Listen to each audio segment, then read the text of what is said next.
قائم ہو، اس کی بھی کوئی ضرورت نہیں ہے۔ چنانچہ آپ حیرت کریں گے ایسے ایسے فلسفے خوبصورت نعروں کی شکل میں اس کو پیش کیے گئے ہیں، ہزاروں لاکھوں کروڑوں ڈالر اس کی تبلیغ پہ خرچ کیے جا رہے ہیں۔ یہ کہا جا رہا ہے کہ جذبہ جنس کی تسکین کے لیے ہر شخص آزاد ہے، مرد کے ذریعے جنسی تسکین حاصل کرے، عورت کے ذریعے جنسی تسکین حاصل کرے۔ کوئی شخص یہ محسوس کرتا ہے اس کا جسم تو مردوں جیسا ہے، کوئی شخص اس کی فیلنگ یہ ہے کہ میرے اندر کے احساسات یہ ہے کہ میں عورت ہوں، ایسے شخص کو حق ہے کہ آپریشن کر کے وہ اپنی جنس کو تبدیل کر لے۔ کوئی عورت یہ محسوس کرتی ہے کہ اس کے اندر مردانہ فیلنگز پائی جاتی ہیں، اس عورت کو حق ہے کہ وہ اپنے آپریشن کر کے اپنی جنس کو تبدیل کر لے۔ یہ سارے homosexuality, lesbianism, transgender, intersex, اس طرح کی اصطلاحیں وضع کی گئی ہیں، ان کو خوبصورت کیپسول میں سجا کے انسانوں کے سامنے پیش کیا جا رہا ہے۔ دوسری طرف جو لوگ خاندان کے وجود کے قائل ہیں وہ لوگ بھی اس طرح کے فلسفے پیش کر رہے ہیں کہ خاندان کے وجود میں آنے کے بعد، نکاح کرنے کے بعد بڑی دشواریاں پیدا ہوتی۔ اگر نکاح کرنے کے بعد ہم آہنگی پیدا نہ ہو پائے تو رشتے کو ختم کرنے میں بڑی پیچیدگیاں پیدا ہوتی ہیں۔ اس لیے کیوں نہ پہلے کچھ عرصہ مرد عورت جو رشتے میں بندھنا بھی چاہتے ہیں وہ لوگ بغیر نکاح کے کچھ عرصہ زندگی گزار لیں، جب ان کے درمیان ہم آہنگی کا احساس ہو تو پھر وہ نکاح کے بندھن میں بن جائیں۔ اس چیز کو بھی ایک خوبصورت فلسفہ اور نظریہ کی حیثیت سے پیش کیا گیا ہے۔ اس کو کہا گیا لیو ان ریلیشن شپ، وہ کہ بغیر نکاح کے کوئی مرد ایک ساتھ رہنا چاہے تو وہ کچھ عرصہ رہ لے اور بعد میں اگر وہ ضرورت سمجھیں تو نکاح کر لیں، نہ ضرورت سمجھیں تو اسی طرح پوری زندگی گزار لیں۔ ان کو قانونی طور سے بھی سپورٹ فراہم کرنے کی کوشش کی جا رہی ہے۔ چنانچہ عالمی سطح پر بھی متعدد ملکوں میں باقاعدہ قوانین بن گئے ہیں، جو لوگ بغیر نکاح کے بھی رہیں گے ان کو کیا کیا قانونی تحفظات حاصل ہوں گے، اس طرح کے قوانین انہوں نے بنا لیے ہیں۔ اور خود ہمارے ملک میں بھی اس کی کوشش ہو رہی ہے، چنانچہ ہومو سیکچولیٹی کو قانونی دائرے میں لانے کی کوشش کی جا رہی ہے، لیو ان ریلیشن شپ کو بھی قانونی دائرے میں لانے کی کوشش کی جا رہی ہے۔ چنانچہ ڈومیسٹک وائلنس پر جو ملک کا قانون جو بنا ہے اس میں ایک شق یہ شامل کی گئی ہے کہ جو مرد عورت بغیر نکاح کے ایک ساتھ رہتے رہے ہوں، ان میں سے بھی اگر کوئی ایک پارٹنر دوسرے پر ظلم کرے گا، زیادتی کرے گا، تو اس کے ساتھ اسی طرح کا معاملہ کیا جائے گا جس طرح کی نکاح کے بندھن میں بننے کے بعد کوئی مرد اپنی بیوی کے ساتھ معاملہ کرے گا۔ محترم بھائیوں، اس سے آگے بڑھ کے میں یہ بات عرض کرنا چاہتا ہوں کہ جو لوگ نکاح کے قائل ہیں، نکاح کے بندھن میں رہ کر زندگی گزارتے ہیں، ان کے درمیان بھی فتنہ، فسادات، اختلافات عام طور سے یہ پیدا ہو رہے ہیں۔ برداشت کا مادہ ختم ہو رہا ہے، چھوٹی چھوٹی باتوں پر اختلافات ہوتے ہیں، اتنے بڑھ جاتے ہیں کہ رشتے ختم ہونے کی نوبت آ جاتی ہے، اور یہ اختلافات طویل عرصہ تک رہنے کے بعد نہیں پیدا ہوتے ہیں۔ ایسا نہیں ہوتا ہے کہ 10، 12، 15 سال، 20 سال جب رہ چکے ہیں بعد میں وہ عاجز آتے ہیں، اکتا آتے ہیں تو وہ رشتہ ختم کرنا چاہتے ہیں۔ ایسی بات بھی نہیں ہے، چند عرصے 6 مہینے، 8 مہینے، 10 مہینے میں رہنے کے بعد ہی قوت برداشت جو ختم ہونے کی وجہ سے شوہر بیوی کو گوار نہیں کرتا ہے، بیوی شوہر کے ساتھ رہنے پر تیار نہیں ہے۔ یہ بھی اصلاً ایک فطرہ ہے، ایک شیطان کا ہی بہکاوا ہے، جس کے نتیجے میں ہم یہ صورتحال دیکھ رہے ہیں۔ اس بات کو حدیث میں ایک بڑے لطیف انداز میں بیان کیا گیا ہے، مثال کے انداز میں بیان کیا گیا ہے۔ اللہ کے رسول صلی اللہ علیہ وسلم نے یہ فرمایا ہے، شیطان عرش شیطان پانی پر اپنا عرش بچھاتا ہے، اپنے تمام کارندوں کو اکٹھا کرتا ہے اور ان سے رپورٹ لیتا ہے کہ تم نے آج کیا فتنہ پھیلایا، کتنے آج تم نے لوگوں کو کس کس طریقے سے گمراہ کیا۔ شیطان کے چیلے اپنی رپورٹیں پیش کرتا ہے، شیطان خاموشی سے ان کو سنتا رہتا ہے۔ ہر شیطان کا چیلا اپنی کارکردگی جو بیان کرتا ہے، جو کچھ اس نے انسانوں کے درمیان فتنہ و فساد پھیلانے کی کوشش کی ہے، اس کی اپنی رودات بیان کرتا ہے۔ شیطان اس کو خاموشی سے سنتا رہتا ہے، سر ہلاتا رہتا ہے۔ ان میں سے ایک چیلا اٹھ کے یہ کہتا ہے کہ آج میں نے ایک خاندان میں لڑائی کروا دی، آج میں نے تو میاں بیوی کے درمیان تنازع پیدا کر دیا، اس کی بات اس سے کہی، اس کی بات اس سے کہی، یہاں تک کہ دونوں کے درمیان شدید منافرت پیدا ہو گئی ہے۔ اب دونوں ایک ساتھ رہنے پر تیار نہیں ہیں، دونوں ایک دوسرے کا منہ دیکھنے پر تیار نہیں۔ حدیث میں آتا ہے شیطان اٹھ کے اپنے اس چہرے کو گلے لگا دیتا ہے، اس کو شاباشی دیتا ہے اور کہتا ہے کہ تم نے آج میرا سب سے زیادہ پسندیدہ کام کیا۔ اس حدیث سے ہم سمجھ سکتے ہیں کہ خاندان کا وجود میں نہ آنا، خاندان میں وجود میں آنے کے بعد افراد خاندان کے درمیان خوشگوار تعلقات نہ ہونا اسلام کی نظر میں کتنا برا ہے اور اس کو کس نظر سے دیکھا گیا ہے۔ محترم بھائیوں، جنس کے تعلق سے دو طرح کے نظریے پائے جاتے ہیں۔ انسانی تاریخ میں دو طرح کے نظریے پائے گئے ہیں۔ کچھ لوگ جو ہیں یہ نظریے جنس کے جذبے کو ایک انتہائی گندی چیز سمجھتے ہیں۔ کچھ لوگ یہ سمجھتے ہیں کہ یہ تو انسانیت کی جو معراج ہے، انسانوں کا اللہ تعالیٰ سے جو قریب ہونا ہے، اس میں یہ چیز حائل ہے۔ اس لیے بدگزیدہ انسان کی علامت یہ ہے کہ اپنے جنسی جذبے سے لا تعلقی اختیار کر لے، اپنے جنسی جذبے کو کچل دے، دبا دے۔ اسی صورت میں انسانیت کو معراج حاصل ہو سکتی۔ دوسری طرف وہ اباحیت کی مثالیں ہیں جو میں نے آپ حضرات کے سامنے پیش کی ہیں۔ اس میں یہ کہا جاتا ہے کہ کسی انسان پر کسی طرح کی کوئی پابندی نہیں ہے، وہ جذبہ جنس کی تسکین کے لیے جو چاہے کر لے۔ اسلام کا جو نقطہ نظر ہے وہ ان دونوں کے درمیان ہے۔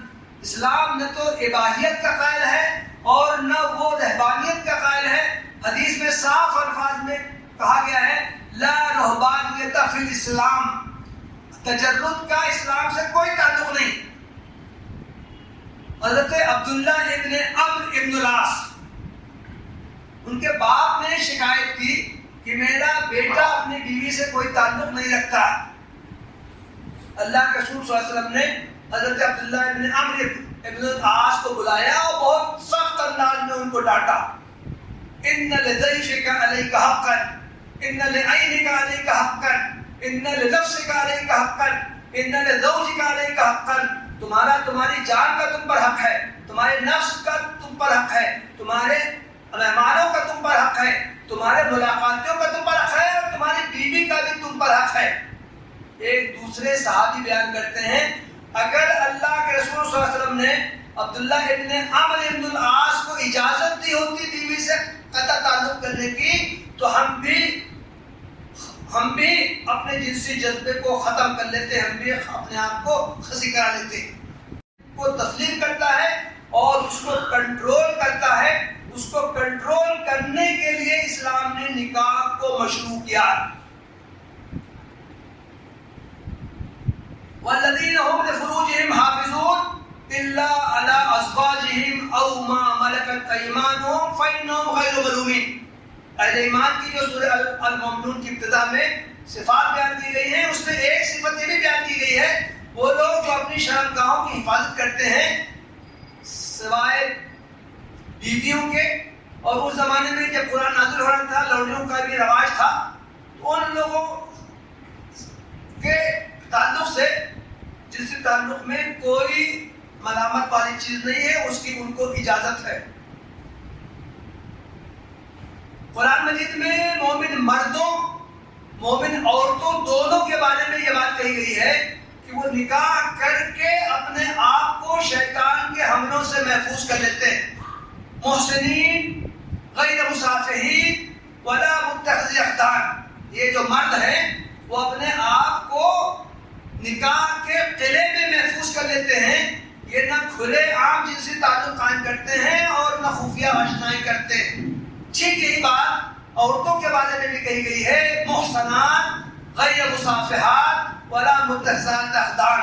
یعنی یہ عورتیں جو ہیں وہ نکاح کرتی ہیں, نکاح کے ذریعے اپنے آپ کو محفوظ کر لیتی ہیں. یہ نہ کھلے عام بدکاریاں کرتی ہیں اور نہ خفیہ آشنائی کرتی. جو الفاظ مردوں کے لیے استعمال کیے گئے ہیں ٹھیک وہی الفاظ عورتوں کے لیے استعمال کیے گئے ہیں. اس میں جو لفظ آیا ہے محسنات یا محسنین, عربی زبان میں حصن قلعے کو کہتے ہیں. ہم جانتے ہیں کہ قلعے کے ذریعے دشمنوں کے حملوں سے حفاظت ہو جاتی تھی جس زمانے میں قلعوں کا رواج تھا. تو گویا کہ قرآن یہ تصور دیتا ہے کہ نکاح کے ذریعے مرد بھی عورت بھی دونوں اپنے آپ کو قلعہ بند کر لیتے ہیں, ہر طرح کے شیطان کے شرور و فتن سے اپنے آپ کو محفوظ کر لیتے ہیں. محترم بھائیو, انسانوں کی جو بنیادی ضروریات ہیں ان ضروریات کو اللہ تعالیٰ نے وافر مقدار میں فراہم کیا. کھانا, پانی, سانس لینے کے لیے ہوا, یہ سب چیزیں بڑی مقدار میں فراہم کی گئی ہیں. کسی کو عام حالات میں اس کی کمی کا احساس نہیں ہوتا. اسی طرح یہ جنسی تسکین کا جذبہ ہے اس کو بھی اسلام نے بہت آسان کیا ہے اور ایسی تعلیمات دی ہیں کہ کسی شخص کو کسی طرح کی کوئی رکاوٹ پیدا نہ ہو. قرآن مجید کی آیت ہے انکحوا الایام منکم, تم میں سے جو لوگ بے جوڑے کو ہوں ان کا نکاح کر دو. عام طور سے اس آیت کا ترجمہ کیا جاتا ہے اور بیوہ عورتوں کا نکاح کر دو. یہ ترجمہ صحیح نہیں. عربی زبان میں اییم کا لفظ ہے, اییم کی جمع ایامہ آتی ہے. ہر وہ شخص جو بغیر جوڑے کو, وہ مرد جس کی بیوی نہ ہو, اس کی ابھی شادی نہ ہوئی ہو, شادی ہو گئی ہو تو کسی وجہ سے علیحدگی ہو گئی ہو یا اس کی بیوی کا انتقال ہو گیا ہو, وہ لڑکی جس کی ابھی شادی نہ ہوئی ہو, وہ عورت جس کی شادی ہو گئی ہو لیکن وہ بیوہ ہو گئی ہو, وہ عورت جس کو کسی وجہ سے طلاق ہو گئی ہو, ہر ایک پر یہ لفظ صادق آتا ہے. جب قرآن کہتا ہے وَأَنكِحُوا الْأَيَامَ مِنكُمْ, تو گویا کہ قرآن کہتا ہے کہ تم میں سے جو شخص بھی نکاح کی عمر کو پہنچ گئے ہیں اور وہ جوڑے کے نہ ہو ان کا رشتہ کر دو. یہ محض خوبصورت تعلیمات نہیں تھیں جو کہ کتابوں میں محفوظ کر دی گئی تھیں, بلکہ اللہ کے رسول صلی اللہ علیہ وسلم نے ایسا سماج قائم کر کے دکھایا تھا جس میں کوئی نوجوان لڑکا, کوئی نوجوان لڑکی, کوئی مرد یا کوئی عورت نکاح کی عمر کے ہو, نکاح کرنا چاہتا ہو, نکاح کی خواہش ہو اور اس کو جوڑا نہ مل پایا ہو, اس کا نکاح نہ ہو پایا ہو. اللہ کے رسول صلی اللہ علیہ وسلم کی 23 سالہ زندگی میں اس کی کوئی مثال نہیں ملتی, ایک مثال بھی نہیں ملتی ہے اللہ کے رسول صلی اللہ علیہ وسلم کی نبوت کی زندگی میں کہ کسی شخص کی نکاح کا ارادہ ہو, خواہش ہو اور اس کو جوڑا نہ مل پایا ہو. ایک نوجوان آیا اللہ کے رسول صلی اللہ علیہ وسلم سے کہا کہ میں حجام کا پیشہ کرتا ہوں, میں پچھنا لگاتا ہوں, فلاں قبیلے سے میرا تعلق ہے, میرا نکاح ہی نہیں ہو رہا ہے اس لیے کہ لوگ مجھ کو حقیر سمجھتے ہیں, میرا جو پروفیشن ہے اس کو لوگ حقیر سمجھتے ہیں, مجھ کو کوئی رشتہ دینے پر تیار نہیں. اللہ کے رسول صلی اللہ علیہ وسلم نے پوچھا کہ تمہارا تعلق کس قبیلے سے ہے, انہوں نے قبیلے کا نام بتایا. اللہ کے رسول صلی اللہ علیہ وسلم نے قبیلے کے سردار سے کہا کہ تم اس کا فوراً جلد تم رشتہ کر دو. ایک نوجوان لڑکی اللہ کے رسول صلی اللہ علیہ وسلم کی خدمت میں آئی, کہا کہ آپ مجھ سے نکاح کر لیجئے. حضور خاموش رہے. ایک نوجوان نے کہا کہ اللہ کے رسول آپ خاموش نہیں چاہتے تو مجھ سے نکاح اس کا آپ کروا دیجئے. حضور نے کہا تمہارے پاس کچھ ہے؟ نہیں میرے پاس کچھ نہیں ہے. کچھ تو ہوگا. نہیں اللہ کے رسول کچھ نہیں ہے. جاؤ گھر جاؤ, ڈھونڈ ڈھانڈ کے کچھ تلاش کر کے لاؤ, لوہے کی انگوٹھی لے آؤ, میں اسی پر تمہارا نکاح اس سے کر دوں گا. روایت میں آتا ہے وہ نوجوان ڈھونڈ ٹہل کے آئے اور کہا کہ اللہ کے رسول وہ بھی میرے پاس نہیں. ایسے شخص کا بھی رشتہ اللہ کے رسول نے مؤخر نہیں کیا. یہ نہیں فرمایا کہ تمہارے پاس جب تم خلاش ہو، تمہارے پاس کچھ نہیں ہے تو تمہارا نکاح ابھی نہیں ہو سکتا، جا کے کما کے لاؤ، کچھ لے کے آؤ تب نکاح ہوگا. نہیں، اللہ کے رسول صلی اللہ علیہ وسلم نے اسی مجلس میں اس خاتون کا نکاح کر دیا اور یہ فرمایا کہ جاؤ، تم کو جو قرآن یاد ہو اس کو یاد کرا دینا، یہی تمہارا مہر ہے. محترم بھائیوں، بتائیے کیا کوئی سماج، کیا کوئی انسانی سماج اس طرح کی مثال پیش کرنے پر قادر ہے؟ کیا جس میں نکاح کو اتنا آسان کر دیا گیا ہو، کیا ہم اس کی کوئی دوسری مثال پیش کر سکتے ہیں؟ ہمارے سماج میں بیوہ ہونا، ہمارے سماج میں طلاق یافتہ ہونا، یہ ایک ایسا داغ ہے کہ ایسی لڑکی خاتون کا نکاح بہت مشکل ہوتا ہے. ہمارے سماج میں تو نوخیز جو لڑکیاں ہیں جن کا نکاح نہیں ہوا ہے، غربت کی وجہ سے ان کے بھی نکاح میں پریشانیاں ہوتی ہیں. لیکن اگر کوئی بیوہ ہو گئی ہو یا اس کو طلاق ہو گئی ہو تو اس کا تو رشتہ بہت زیادہ مشکل ہو جاتا ہے. لیکن اللہ کے رسول صلی اللہ علیہ وسلم نے ایک ایسا سماج قائم کیا تھا جس میں کہ بیوہ ہونا یا مطلقہ ہونا یہ کوئی عیب نہیں تھا. فوراً عدت پوری ہوتے ہی فوراً نکاح ہو جایا کرتا تھا. ایک خاتون ہے عاتقہ بنت زید، بہت مشہور خاتون ہے. حضرت عبداللہ ابن ابی بکر سے ان کا نکاح ہوا، وہ شہید ہو گئے. حضرت زید ابن خطاب سے نکاح ہوا، وہ شہید ہو گئے تو حضرت عمر ابن خطاب سے ان کا نکاح ہوا، وہ شہید ہو گئے تو حضرت زبیر ابن العوام سے ان کا نکاح ہوا، وہ شہید ہو گئے تو حضرت حسن ابن علی سے ان کا نکاح ہوا. اس زمانے میں جنگیں ہوتی تھیں، لوگ شہید ہوتے تھے، عورت نے عدت گزاری فوراً اس کا رشتہ ہو جاتا تھا. چنانچہ ان خاتون کا عاتقہ بنت زید کا لقب ہی یہ پڑ گیا تھا کہ زوجۃ الشہداء، یہ شہداء کی یہ بیوی ہے. جس شخص کو شہید ہونا ہو وہ ان سے شادی کر لے، وہ شہید ہو جائے گا. بلکہ ایک واقعہ یہ بھی آتا ہے روایت میں کہ ایک صاحب نے ان سے نکاح کی خواہش کی تو انہوں نے جواب دیا کہ میں اب نکاح کرنے کی خواہش نہیں رکھتی ہوں، میں نکاح نہیں کروں گا. یہ جملہ بھی آتا ہے کہ انہوں نے کہا کیا تم بھی شہید ہونا چاہتے ہو؟ تو گویا کہ بیوہ ہونا کوئی سماج میں عیب نہیں تھا. اسی طرح طلاق یافتہ ہونا بھی کوئی عیب نہیں تھا. حضرت فاطمہ بنت قیس یہ مشہور صحابیہ ہے، کسی وجہ سے شوہر نے ان کو طلاق دے دی. جیسی عدت پوری ہوئی وہ اللہ کے رسول صلی اللہ علیہ وسلم کی خدمت میں حاضر ہوئی اور یہ کہا کہ اللہ کے رسول میرے پاس 3 رشتے آئے، فلاں فلاں رشتے ہیں. ابو جہم، حضرت معاویہ ابن ابی سفیان اور ایک صحابی کا اور نام لیا. میرے پاس 3 رشتے آ گئے ہیں، میں آپ سے مشورہ لینے آئی ہوں کہ ان میں سے میں کس سے نکاح کروں. انہوں نے فرمایا اگر تم مجھ سے مشورہ چاہتی ہو تو میں تمہیں ایک چوتھے رشتے کا پتہ دیتا ہوں، وہ ہے اسامہ ابن زید. حضرت فاطمہ بنت قیس ایک معزز اونچے قبیلے کے خاتون تھی. حضرت اسامہ ابن زید یہ غلام کے بیٹے تھے. غلام کا بیٹا آزاد کردہ غلام ہے، سماجی حیثیت سے ان کا کوئی مقام نہیں تھا. اللہ کے رسول صلی اللہ علیہ وسلم کے مشورے سے ان خاتون نے ان سے نکاح کر لیا. حضرت فاطمہ خود بیان کرتے ہیں اللہ کے رسول کے مشورے پر میں نے عمل کیا، میرا رشتہ بہت خوشگوار گزرا، میری زندگی بہت خوشگوار گزری. محترم بھائیوں، اسلام نے تو نکاح کو اتنا آسان بنا دیا ہے اس کا ہم کوئی تصور نہیں کر سکتے ہیں. اصلاً ہمارے سماج میں جتنی پریشانی ہے وہ اسی وجہ سے ہے کہ ہم نے نکاح کو انتہائی مشکل بنا دیا ہے. قرآن نے کہا، حدیث میں آیا ہے، اللہ کے رسول نے فرمایا ہے یا معاشر نکاح یا معاشر شباب من استطاع منکم الباءۃ فلیتزوج فإنه اغض للبصر واحسن للفرج. اے نوجوانوں کے گروہ، تم میں سے جو بھی نکاح کی استطاعت رکھتا ہو اس کو ضرور نکاح کر لینا چاہیے. یہ عمل نگاہوں کو جھکانے والا اور شرمگاہ کی حفاظت کرنے والا ہوتا ہے. اللہ کے رسول صلی اللہ علیہ وسلم نے لڑکیوں کے سرپرستوں کو بھی حکم دیا کہ اذا خطب الیکم من ترضون دینہ وخلقہ فزوجوہ الا تفعلوا تکن فی الارض فتنۃ وفساد عریض. اے لڑکیوں کے سرپرستوں، اگر تمہارے پاس کوئی ایسا رشتہ آئے کہ تم اس کے دین اور اخلاق پر تمہیں اطمینان ہو تو اس کا رشتہ کر دو.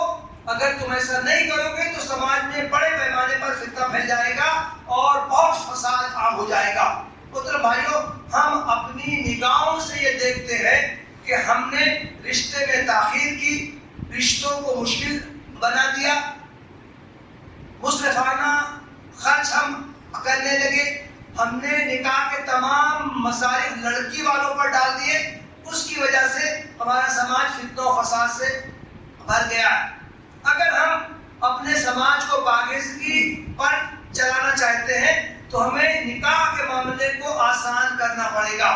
محترم بھائیوں، ہمارے درمیان طلاق کے جو واقعات ہیں کثرت سے ہونے لگے ہیں، اور یہ طلاق ایک مصیبت سے بن گئی ہے۔ غصے میں آ کے لوگ 3 طلاق دے دیا کرتے ہیں، پھر اس کے بعد وہ تلاش کرتے ہیں کہ پھر یہ رشتہ کیسے جڑ جائے۔ مفتی حضرات کے فتویٰ دیتے ہیں کہ نہیں، رشتہ ہمیشہ کے لیے ختم ہو گیا ہے، پھر وہ ادھر ادھر کے ہیلے بہانے ڈھونڈتے۔ طلاق کو جو اتنا مشکل بنا دیا گیا ہے، اس کے اثرات سماج پر بہت زیادہ برے پڑتے ہیں۔ اگر نکاح کو آسان سے آسان بنا دیا جائے تو یہ طلاق کی وجہ سے کوئی فرق نہیں پڑے گا۔ اسلام نے نکاح کا پورا خرچ لڑکے والوں پر عائد کیا ہے، لڑکی کو کچھ نہیں خرچ کرنا ہے۔ ایک لڑکی کو طلاق ہو گئی، اگر اس کا رشتہ آسانی سے دوسرا رشتہ ہو جائے تو طلاق، اسلام نے طلاق کو اصلاً مردوں کے لیے سزا بنایا تھا۔ ہر طلاق مرد کے لیے سزا ہے، عورت کے لیے انعام۔ آپ کہیں گے یہ عجیب بات، ہر طلاق کے نتیجے میں مرد کو دوسری شادی کرنی پڑے گی، نکاح کے مصارف برداشت کرنے پڑیں گے، ولیمہ کرنا پڑے گا، جو نئی بیوی آئے گی اس کو مہر دینا پڑے گا۔ ہر طلاق کے بعد عورت کی اگر شادی آسان ہو جائے، اس کا دوسرا نکاح لازمن ہو جائے، تو ہر نکاح کے نتیجے میں عورت کو مہر ملے گا، عورت کو خرچ ملے گا، عورت کو رہائش ملے گی، نفقہ سکنا ملے گا۔ تو طلاق چاہے جتنی بار عورت کو ہو جائے اس کو کوئی فرق نہیں پڑے گا، بلکہ اس کے اکاؤنٹ میں اضافہ ہی ہوتا جائے گا، اور یہ طلاق کا ہر واقعہ مرد کے لیے ایک سزا ہوگا۔ لیکن یہ اس وقت ہوگا جب اسلام کے حقیقی تعلیمات پر عمل کیا جائے۔ اسلام کی تعلیمات پر اگر عمل نہیں کیا جائے گا، جیسا کہ آج کل ہو رہا ہے، تو یہ طلاق جو ہے یہ عورتوں کے لیے، لڑکیوں کے لیے یہ مصیبت بن گیا۔ محترم بھائیوں، اب میں کچھ باتیں عرض کرنا چاہتا ہوں۔ اب تک تو میں نے جو باتیں عرض کی ہے وہ نکاح سے پہلے کی، نکاح کا انعقاد کیسے ہونا چاہیے، اسلام کی اس کی تعلیمات کیا ہے۔ لیکن اب میں آپ کے سامنے کچھ باتیں عرض کرنا چاہتا ہوں کہ جس وقت نکاح ہو جائے اس کے بعد زوجین کی کیا ذمہ داری ہے، شوہر کی کیا ذمہ داری ہے، عورت کی کیا ذمہ داری ہے، یہ باتیں بھی چونکہ ہمارے درمیان نہیں آتی ہیں یا ہمارے علم میں نہیں آتا ہے، آتی ہے باتیں، اس لیے بھی ہمارے سماج پر اس کے اثرات نہیں ظاہر ہوتے ہیں۔ قرآن مجید کی اولین تعلیم یہ ہے وَعَاشِرُوهُنَّ بِالْمَعْرُوفِ، نکاح کے بعد ہی جیسی میاں بیوی کا رشتہ قائم ہوا، مرد کو لازم کیا گیا ہے کہ وہ عورتوں کے ساتھ بہتر سلوک کرے۔ وَعَاشِرُوهُنَّ بِالْمَعْرُوفِ فَإِن كَرِهْتُمُوهُنَّ شَيْئًا فَعَسَىٰ أَن تَكْرَهُوا شَيْئًا وَيَجْعَلَ اللَّهُ فِيهِ خَيْرًا كَثِيرًا۔ عورتوں کے ساتھ بہترین سلوک کرو، اگر تم ان کو ناپسند کرتے ہو تو یہ سوچ لو کہ اللہ تعالیٰ نے ان میں بہت سی خوبیاں رکھی ہوں گی۔ بڑا لطیف یہ نکتہ ہے، بڑا ہی نفسیاتی یہ پوائنٹ ہے۔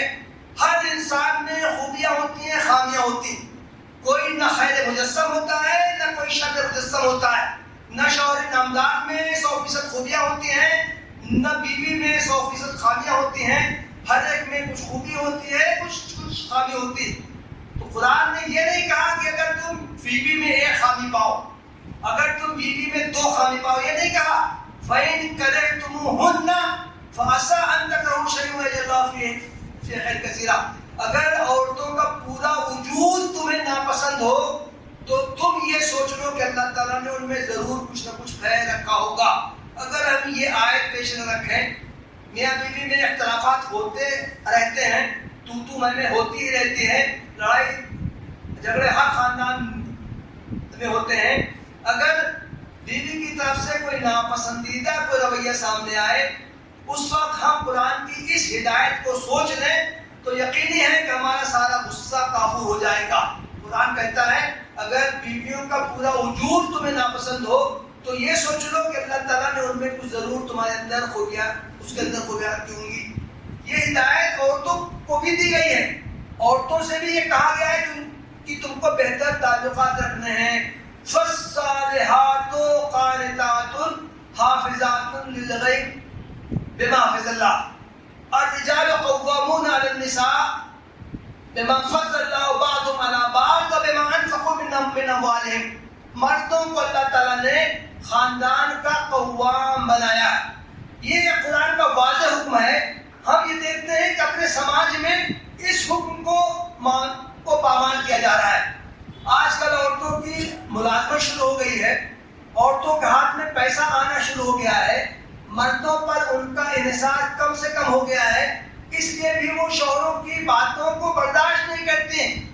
ذرا سا بھی شوہر نے کچھ ڈانٹ دیا، کچھ کہہ دیا، فوراً وہ گھر سے بھاگ جاتی ہیں، مہنگے چلی آتی ہے، اس لیے کہ وہ تو خود کما رہی ہیں، ان کا انحصار شوہر پر کم سے کم ہو گیا ہے۔ تو قرآن کہتا ہے کہ نہیں، گھر کے نظام میں مرد کو قوام بنایا گیا ہے۔ قوام کے معنی سمجھنے میں بھی ہم لوگوں سے غلطی ہوئی۔ ہم سمجھتے ہیں کہ قوام کا مطلب ہے حاکم، فیصلہ سنانے والا، بیوی جو کہے اس کا الٹا کرنا چاہیے۔ چونکہ بعض فلسفیوں نے کہا ہے تم فیصلہ نہ کر پا رہے ہو کہ کیا کام کریں کیا نہ کریں، بیوی سے پوچھ لو، بیوی جو مشورہ دے اس کا الٹا کیا کرو۔ یہ بات فلاسفہ کی یہ رائے بالکل غلط ہے۔ اسلامی نظام میں مرد عورت دونوں کو باہم مشاورت کے ذریعے گاڑی اپنے چلانی چاہیے، لیکن اسلام نے خاندان کے نظام میں مرد کو قوام بنایا ہے۔ قوام کے معنی عربی زبان میں ہے حفاظت کرنے والا، سپورٹ فراہم کرنے والا، مدد کرنے والا، بیوی کو ہر طرح کے ضرر سے، تکلیفوں سے بچانے والا، بیوی کا خرچ اٹھانے والا، بیوی کی ضرورت پوری کرنے والا۔ یہ قوام کے یہ سارے معنی بیان کیے گئے ہیں، لیکن ہم نے ان سب معنوں کو چھوڑ کے صرف ایک معنی کو اختیار کر لیا ہے۔ بیوی کی شوہر جو ہے قوام کے معنی حاکم ہے، فیصلہ کرنے والا، جبر کرنے والا، داروغہ۔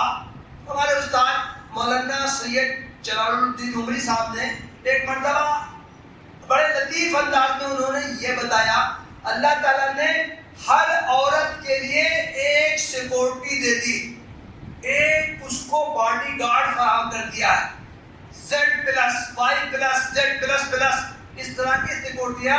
جتنے VIP لوگ ہوتے ہیں ان کو حکومت کی طرف سے سیکورٹی فراہم کی جاتی ہے۔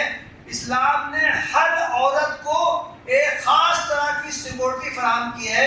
یہ سیکورٹی کرنے والا ایسا ہے جو اپنی جان کو ہلاک کر دے گا اگر کسی کے سامنے اس کی بیوی کی عصمت پر حملہ کیا جائے تو مرد شوہر اپنی جان پر کھیل جاتا ہے، اس کو بچانے کی کوشش کرتا ہے۔ ہمارے استاد نے یہ کہا سیکورٹی والے جو ہیں، جو دنیا کے سیکورٹی والے ہیں، وہ اپنا فرض نبھاتے ہیں، لیکن وہ جس کی سیکورٹی دیتے ہیں اس کے بارے میں ان کے دلوں میں محبت ہو یہ کوئی نہیں ضروری۔ لیکن اسلام نے جو سیکورٹی فراہم کی ہے عورت کو، وہ سیکورٹی فراہم کرنے والا اس سے محبت بھی کرتا ہے۔ ایسی سیکورٹی دنیا میں اور کسی کو فراہم نہیں کی جاتی۔ تو گویا کہ اس میں جہاں کہا گیا ہے کہ مرد قوام ہے، ساتھ ہی کہا گیا فالصالحات قانتات حافظات للغیب۔ جو نیک عورتیں ہوتی ہیں وہ قانتات ہوتی ہیں، اطاعت گزار ہوتی ہیں۔ قانتات میں دونوں معنی پائے جاتے ہیں۔ قانتات میں یہ بھی ہے کہ وہ اللہ تعالیٰ کی مطیع فرمانبردار ہوتی ہیں، قانتات میں یہ بھی ہے کہ وہ اپنے شوہر کی مطیع فرمانبردار ہوتی۔ ایک آدمی آیا اللہ کے رسول صلی اللہ علیہ وسلم سے پوچھا ای النساء خیر، بہترین عورت کون ہے؟ اللہ کے رسول نے فرمایا التی تسرہ اذا نظر، بہترین عورت وہ ہے کہ جب اس کا شوہر اس کو دیکھے تو اس کو وہ خوش ہو جائے۔ کیا اس حدیث کا مطلب یہ ہے کہ عورت خوبصورت ہونی چاہیے تبھی اس کا شوہر اس کو دیکھ کے خوش ہوگا؟ نہیں، اس کا مطلب نہیں ہے۔ ایک عورت بہت خوبصورت ہے لیکن وہ پھوڑ ہے، ایک عورت بہت خوبصورت ہے لیکن اس کو بات کرنے کا سلیقہ نہیں ہے، ایک عورت بہت خوبصورت ہے لیکن وہ شوہر کے منہ پہ توتڑا کر دیتی ہے، کیا شوہر اس سے خوش ہوگا؟ نہیں۔ ایک عورت بہت زیادہ خوبصورت نہیں ہے لیکن وہ سلیقہ مند ہے، وہ کفایت شعر ہے، اپنے شوہر کی باتیں مانتی ہے، اطاعت کرتی ہے، اس کی خدمت کرتی ہے، اس کا وجود شوہر کے لیے خوشی کا باعث ہوگا۔ اللہ نے اس کو فرمایا التی تسرہ اذا نظر وتطیعہ اذا امر، شوہر جب اس کو حکم دے تو اس کی اطاعت کرے، ولا تخالفہ فی مالہ وولدہ بما یکرہ، اور شوہر کے مال کی حفاظت کرے، اس کے اولاد کے بارے میں، مال کے بارے میں وہ کچھ کام کرنے سے بچے جس کا اس کو شوہر ناپسند کرتا ہو۔ محترم بھائیوں، خاندان کا جو وجود میں آتا ہے، زوجین سے آگے بڑھ کے خاندان میں اولاد اور والدین، خاندان کا جو اسٹرکچر جو بنتا ہے میاں بیوی سے شروع ہوتا ہے، اولاد ہوتے ہیں، اور پھر جب اولاد جب بڑے ہوتے ہیں تو ماں باپ کی حیثیت والدین کی ماں باپ کی ہو جاتی ہے۔ اسلام میں خاندان کے ہر فرد کے حقوق بیان کیے گئے ہیں اور ان پر عمل کرنے کی تاکید کی گئی۔ حدیث میں ہے ما نہل والد ولدا خیرا من افضل ادب، کسی بھی باپ نے یا ماں باپ نے اپنے اولاد کو اس سے زیادہ قیمتی تحفہ نہیں دیا کہ اس کو ادب سکھا دے، سلیقہ سکھا دے۔ ہم لوگ آج کل اولاد کی دنیاوی ترقی کے لیے بہت کوشش کرتے ہیں، اولاد کی اچھی تعلیم ہو جائے، اعلیٰ ڈگری پالے، engineer, doctor, I T professional ہو جائے، اچھی وہ دنیا کما لے، بن جائے، لیکن ان کی دینی تربیت، ان کے اخلاقی تربیت کے بارے میں ہم کو اتنی فکر نہیں ہوتی، اتنی دلچسپی نہیں ہوتی جن کی کہ ہم ان کی دنیاوی تعلیم کے بارے میں فکر کرتے ہیں۔ ایک ہم سے کوتاہی یہ بھی ہوتی ہے کہ ہم لڑکوں کی تعلیم پر زیادہ توجہ دیتے ہیں، لڑکیوں کی تعلیم پر ان کی توجہ نہیں دیتے، اس لیے کہ لڑکوں کے بارے میں امید ہوتی ہے کہ وہ جب بڑے ہوں گے، سروس کریں گے، ہمارے پاس رہیں گے تو ہم کو آسانی ہوگی، لڑکیاں تو دوسرے خاندان میں چلی جائیں گی، وہ پرایا دھن ہو جائیں گی، اس لیے ان پر اتنی توجہ نہیں دیتے۔ حدیث میں بہت سختی سے اس کو منع کیا گیا ہے، یہ کہا گیا ہے جس شخص کی لڑکیاں ہوں، 3 لڑکیاں ہوں، وہ ان کی اچھی طرح پرورش کرے، پالے پوسے، بڑا کرے اور اپنے لڑکوں کو اس پر ترجیح نہ دے، اللہ تعالیٰ نے اس کے لیے جنت کا وعدہ کیا ہے۔ یہ بات بڑی اہم کی گئی، بڑی اہم بات یہ بیان کی گئی ہے کہ لڑکوں کو لڑکیوں پر ترجیح نہ دے، اللہ کے رسول صلی اللہ علیہ وسلم نے ایسے شخص کے لیے جنت کا وعدہ کیا ہے۔ حدیث میں 3 کا تذکرہ ہے، صحابی نے پوچھا 2، اللہ کے رسول نے کہا ہاں 2 لڑکیاں ہو تو بھی۔ صحابی کہتے ہیں کہ اللہ کے رسول لڑکیوں کے فضائل اتنی اہمیت سے بیان کر رہے تھے، اگر میں پوچھتا کہ اگر ایک ہو لڑکی تو اللہ کے رسول اس کے بارے میں بھی کہہ دیتے کہ ہاں 1 لڑکی ہو، وہ بھی اس کی اچھی طرح تعلیم و تربیت کرے تو وہ بھی جنت کا مستحق ہے۔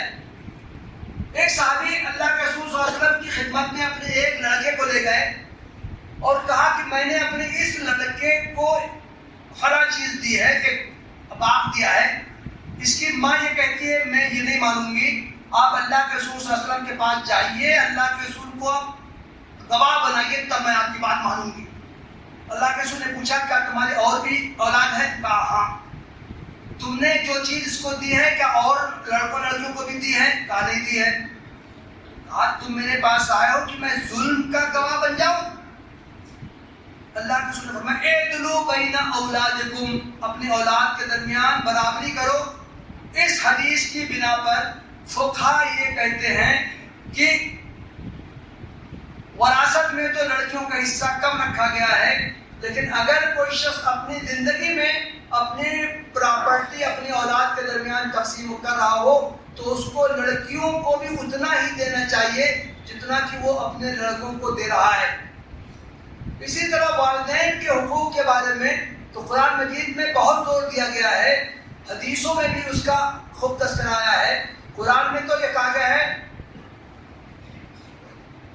کہ وَقَضَىٰ رَبُّكَ أَلَّا تَعْبُدُوا إِلَّا إِيَّاهُ وَبِالْوَالِدَيْنِ إِحْسَانًا، اللہ تعالیٰ نے یہ فیصلہ کر دیا ہے، یہ لکھ دیا ہے کہ تم اللہ کے ساتھ کسی کو شریک نہ کرو اور اپنے والدین کے ساتھ حسن سلوک کرو۔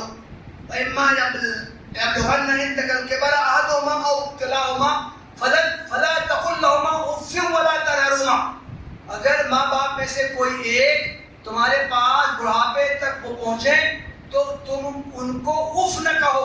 محترم بھائیو، ذرا ہم سوچیں تو اگر قرآن نے اف کہنے سے منع کیا ہے تو کیا ڈانٹنے کی اجازت دی ہے؟ کیا ان کا خیال نہ رکھنے کی اجازت دی ہے؟ کیا اس نے یہ کہا ہے کہ تم ماں باپ کے ساتھ سلوک نہ کرو، چھوڑ کے چلے جاؤ، اپنی دنیا کمانے کے لیے چلے جاؤ اور ماں باپ کی فکر تم نہ کرو؟ قرآن نے جو ایک چھوٹی چیز سے منع کیا ہے، اس سے ہم سمجھ سکتے ہیں کہ بڑی چیزوں کے بارے میں قرآن کی تاکید کتنی ہوگی۔ ایک صحابی آئے اللہ کے رسول صلی اللہ علیہ وسلم کے بعد، کہا کہ اللہ کے رسول میں جہاد میں نام لکھوانے کے لیے آیا ہوں۔ حضور نے پوچھا کیا تمہارے ماں باپ ہیں؟ کہا ہاں ہیں۔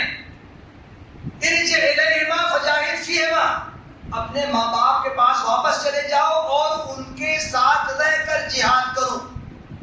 جہاد کتنا عظیم عمل ہے، ماں باپ زندہ ہیں، ماں باپ کی خدمت کو جہاد سے بڑا عمل قرار دیا گیا۔ ایک صحابی آئے اللہ کے رسول صلی اللہ علیہ وسلم کے سامنے فخریہ بیان کیا، میں جہاد کے شوق میں آیا ہوں، میری ماں تھی مجھ کو روک رہی تھی، لیکن میں تو آپ کے ساتھ جہاد کا اتنا جذبہ میرے اوپر تھا کہ میری ماں رونے لگی، کہا کہ تم چلے جاؤ گے تو میں کیسے رہوں گی؟ میں اپنی ماں کو روتا بلکتا چھوڑ کے آپ کے پاس آیا ہوں، آپ کے ساتھ رہ کے میں جہاد کرنا چاہتا ہوں۔ اللہ کے رسول نے سخت تنبیہ کی، کہا گھر واپس جاؤ، جیسے تم نے اپنی ماں کو روتا ہوا چھوڑ کے آیا ہے، جاؤ اسی طرح ان کو ہنسانے کی کوشش کرو، تبھی تمہاری اس کوتاہی کی تلافی ہو سکتی۔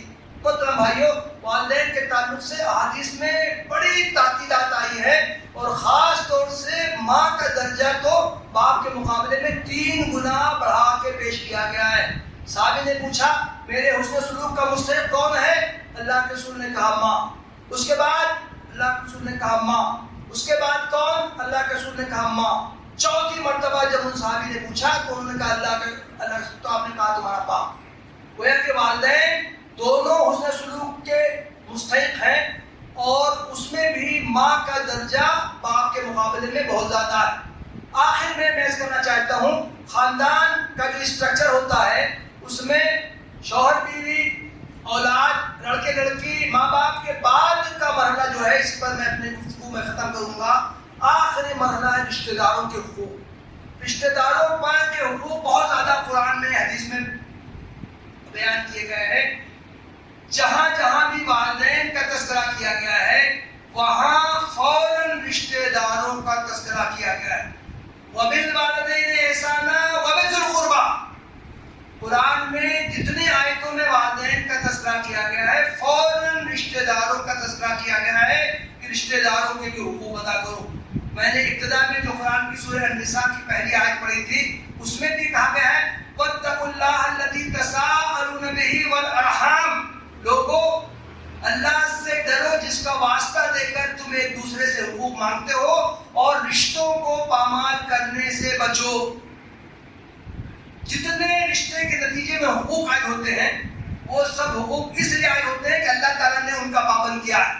شوہر کا حق بیوی پر، بیوی کا حق شوہر پر، ساس کا حق بہو پر، بہو کا حق ساس پر، نند اور دیور کا حق بھابھی پر، بھابھی کا حق ان لوگوں پر۔ جتنے رشتوں کا ہم تصور کر سکتے ہیں وہ سب اس میں آتے ہیں، ذوی القربیٰ میں آتے ہیں، اور ان کے ساتھ حسن سلوک کا حکم دیا گیا ہے۔ محترم بھائیو، ہمارے درمیان یہ شکایتیں عام ہیں۔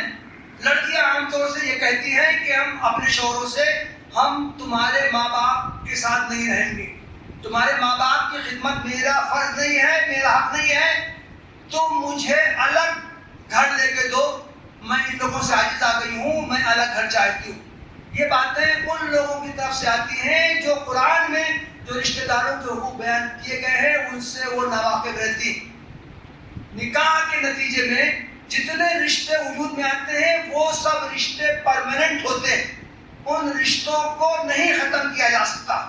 حتیٰ کہ نکاح کے نتیجے میں جو رشتے آتے ہیں، نکاح تو ختم ہو سکتا ہے لیکن نکاح کے نتیجے میں جو رشتے وجود میں آتے ہیں وہ کبھی نہیں ختم ہو سکتے۔